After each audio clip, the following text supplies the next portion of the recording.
recently been on the radio critiquing this very issue, and that chronic oil pollution from platforms, very small spills, a barrel here, a barrel there, 2 barrels there, can have overall quite a significant effect on bird populations. We don't know what they are, and if we don't measure them, then it's a problem. And it'd be great if the CNLOPB would do my work for me and actually summarize how many of those spills were responded to that were between a barrel or less, that were responded to, that were attempted to be cleaned up, and had seabird assessments done for them. So the primary lesson learned from the Exxon Valdez for seabirds was your understanding of an oil spill is only as good as the data you have going into it. So if you have a spill and you have no baseline data, you will not understand what the effects are of the oil spill. So because of this, I went and looked at 3 islands, one of which I didn't know had oil drilling on it earlier. This is data from Important Bird Areas Canada, and what you'll note here for these 3 different seabird colonies is the last time they were surveyed, and these are data from Important Birds Area Canada, so maybe they haven't been updated, but one was last surveyed in 1994, one in 1985, and one in 1993. And I can tell you that if oil and gas exploration goes ahead, you need to be looking at not just seabird data, but also other natural resources data on how old the data is and how good is it the last time it was surveyed. Okay, I'm just going to skip over that because I'm running out of time. So the conclusions for the spill section from the Exxon Valdez. You need interagency coordination, and pre-planning is crucial, and also collecting these baseline data it's priceless. You have to be collecting baseline data, and with the cuts that are going on with DFO and Environment Canada, I really question whether these baseline data are being collected at the level that they need to be collected to support oil development. And then you also need these ecosystem assessments that are going on if an oil spill occurs. So I have 2 slides left that just summarize these conclusions, and many of these can be extrapolated to all 3 sections that I've discussed. One of which is you really need a standardization of methodologies and approaches, not just regionally, but across different international areas, because if you aren't using the same methods, you can't use other studies to compare what's going on. There's a huge need for population level studies. Most of the work that's been done has been done on individuals, and we just don't understand how you take individual behavior or individual responses and extrapolate that to a population level. We need to understand cumulative effects, not just effects from oil and gas, but effects from shipping, effects from fisheries, and it's a really big weakness in environmental assessments, in my opinion. The mitigation measures I mentioned for seismic testing, there's no verification that they work. Right? This is a problem. We need to understand whether the mitigation measures work. However, there's also ethical issues about doing experimental testing on highly endangered species. And then finally, my last slide, is a commitment to baseline data. So you need to have these baseline data to understand what the effects are. And that if you don't have the baseline data, essentially a precautionary principle should be applied. There should not be seismic testing that's being allowed in areas that are especially of natural resource concern. There needs to be an overall assessment for the whole Gulf, not just one particular section of the Gulf of St. Lawrence. And then, as some of you may know, I've spent a long time banging my head against transparency in oil and gas in Newfoundland and around environmental assessments and information for data. So I'm happy to share those with you. Perhaps tomorrow I could have given a whole talk on that. So thank you for your time.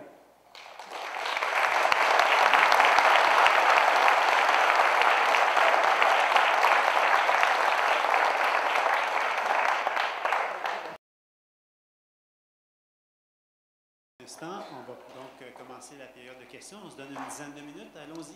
Oh, no, this is dead.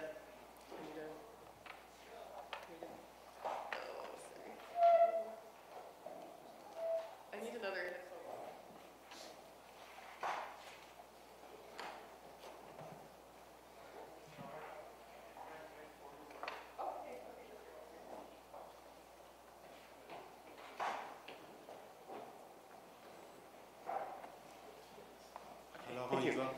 Bonjour.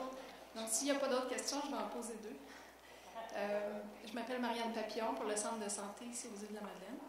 J'aimerais savoir si vous connaissez des effets sur la santé chez les humains, par exemple lors de l'Exxon Valdez ou du golfe du Mexique, auprès des habitants, des travailleurs et des bénévoles qui ont participé au nettoyage.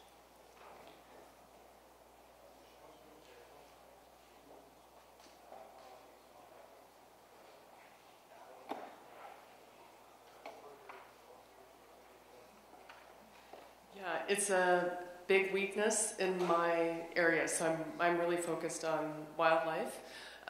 But I do know that there has been a lot of concern, both from the Exxon Valdez cleanup and from the Gulf of Mexico Deepwater Horizon cleanup about the effects of workers and what was going on with that. Is a huge issue, and I'm sorry I can't tell you more. Mortality? Do you know? Mortality? For humans? Yeah. Well, part of it is if you're exposed to a carcinogen, you might experience mortality 20 years from now due to that exposure, right? So understanding that is, but it's human health effects is way beyond my understanding. Sorry. OK, ma deuxième question, c'est est-ce que vous savez s'il y a des effets sur la faune avicole, les oiseaux qui viennent ici, donc aux rochers, aux oiseaux, tout ça, est-ce que ces oiseaux-là sont affectés par la marée noire du golfe du Mexique?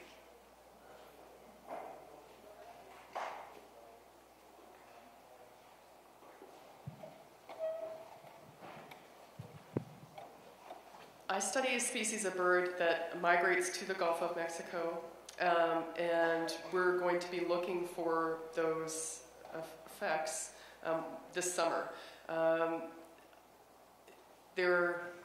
It's complicated because it could be that they experience sublethal effects. So their food supply has been reduced, and so they may die on migration back to their breeding site, but not on the Gulf of Mexico itself. So unless you have banding programs, banded birds that you're tracking, really hard to get at that. But it's definitely on people's minds, such as myself, who are studying species that have migrated to the Gulf of Mexico. In the course of your work, access to information is vital, especially spill information. You have written a few articles explaining the difficulties you've had to access that information. You said minutes ago that you will talk more about it tomorrow, but a lot of people in the back will not be here tomorrow. Maybe it's important just to expand a little bit on it. Yeah, I'll definitely expand on it. So because of my work on birds, I've been interested in the effects of oil pollution on birds. And I've placed, myself and colleagues, including NGOs in Newfoundland, have placed freedom of information requests for data such as oil content in produced water, oil content in drill cuttings, the methods used that are used in oil spills to determine the effects of oil spills on seabirds. And we requested them to the three main operators, Husky, Petro-Canada at the time, and ExxonMobil, and all of those requests were denied.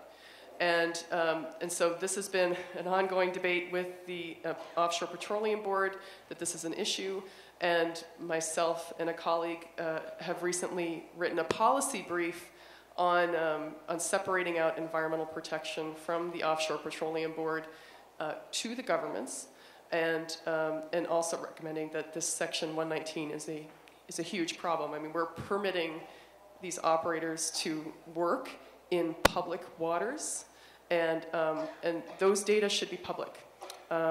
There should be data posted on every spill that was responded to by an operator and whether a seabird assessment was done for that spill on the regulator's website. That's my opinion. Monsieur?